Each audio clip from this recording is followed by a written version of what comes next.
বিয়ে মানেই নতুন বউ দেখার আগ্রহ আর মজার মজার খাওয়া দাওয়া তো সাথে আছেই। তো বিয়ে বাড়িতে আমরা কি কি আনন্দ করলাম আর কি কি মজার মজার খাওয়া দাওয়া করলাম আজকে তোমাদের সাথে আমি এটাই শেয়ার করব। তোমরা না টেনে আমার ফুল ভিডিওটা দেখতে থাকো।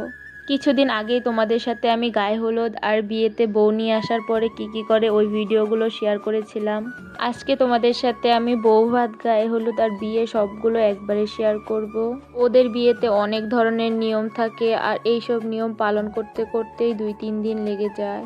গায়ে হলুদের দিন আয়াত বুড়ি তো অনেক সুন্দর করে সাজুগুজু করেছিল আর আমরাও অনেকটা বেশি আনন্দ করেছিলাম। আর তারপরের দিন যাচ্ছিল ওরা বরযাত্রী। তো বরযাত্রী যাওয়ার আগে ওরা মন্দির থেকে একটু পুজো করে আসলো। আর ওদের নিয়মটা একেবারেই আলাদা। ওরা আজকে যাবে বিয়ে করতে, তো ওইখানে থাকবে, তারপরের দিন সন্ধ্যাবেলা ওরা বউ নিয়ে চলে আসবে। আর এইখানে ওদের বরযাত্রীর গাড়িটা অনেকটা সুন্দর করে ফুল দিয়ে সাজিয়ে রেখেছে। আর এই ভিডিওটা আমার পিচ্ছি ক্যামেরাম্যান করেছে, তো তাই এরকম হচ্ছিল, তোমরা এটা একটু স্কিপ করবে। তাছাড়া বিয়ের গাড়িটা কিন্তু অনেকটা সুন্দর করে সাজিয়েছিল। তো এইদিকে বরযাত্রীর জন্য ওরা রওনা দিয়েছে আর পরের দিন সন্ধ্যার বেলা ওরা বউ নিয়ে চলে আসবে। এইদিকে পরের দিন বউ নিয়ে ওরা চলেও এসেছে।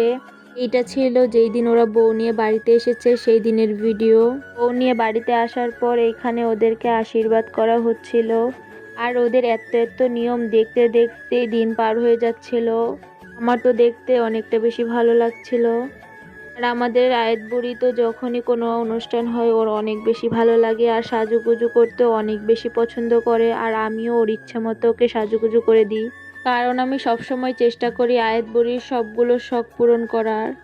তাছাড়া আমার মেয়েকে সাজাতেও আমার অনেক বেশি ভালো লাগে। ছোট্ট বুড়িটাকে সাজালে দেখতে একদম পুতুলের মতো লাগে। তো বিয়েতে আয়াত বুড়িও অনেক বেশি আনন্দ করেছিল। বিয়েতে সব কিছুই ভালো লাগে, যেমন গায়ে হলুদ, বিয়ে, বউ ভাত দেখতে অনেক বেশি ভালো লাগে। তাছাড়া সবাই অনেক বেশি আনন্দও করে বিয়েতে। বিয়ে হবে ওইখানে খাওয়া দাওয়া হবে না, তা কখনো হয় বলো? দুপুরবেলা আমরা সবাই মিলে রেডি হয়ে চলে যাচ্ছিলাম খাওয়া দাওয়া করার জন্য। আর এইদিকে মুনতাহা বুড়ি আর আয়াত বুড়ি দৌড় দিয়ে ওর কাকার কাছে চলে গেছে। আমরা সবাই মিলে চলে গেলাম খাওয়া দাওয়া করতে। ওখানে আসার পরে আমরা বসে পড়লাম খাওয়া দাওয়া করার জন্য। বসে বসে আমরা খাবারের জন্য অপেক্ষা করছিলাম। এর মধ্যে আমাদেরকে খাবার খাওয়ার জন্য প্লেট দিয়ে গেছে। এরপরে শসা, লেবু দিয়ে গেছিল আর দিয়ে গেছিল মিষ্টি কুমড়ার চপ। এটাকে আমি মিষ্টি কুমড়ার চপ নাকি মিষ্টি কুমড়ার বেগুনি বলবো বুঝতেই পারছিলাম না। এটা দেখে আমার শেখ হাসিনার কথা মনে পড়ছিল। বেচারি আমাদেরকে কত সুন্দর সুন্দর রেসিপিগুলো শিখিয়ে দিয়ে গেছে। কথা বলতে বলতে এইদিকে পোলাও আর ডাল দিয়ে গেল, তারপর দিয়ে দিল একটা রোস্ট।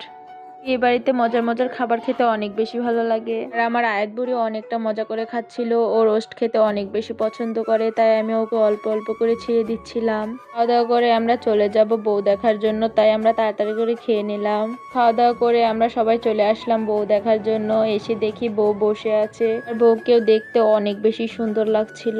আর আয়াত বুড়ি বউকে দেখে বলছিল, আম্মু আমাকে ওইভাবে সাজিয়ে দিবে? আমি ওকে বলছিলাম, আমি তোমাকে সাজিয়ে দিব তুমি যদি বড় হও তখন।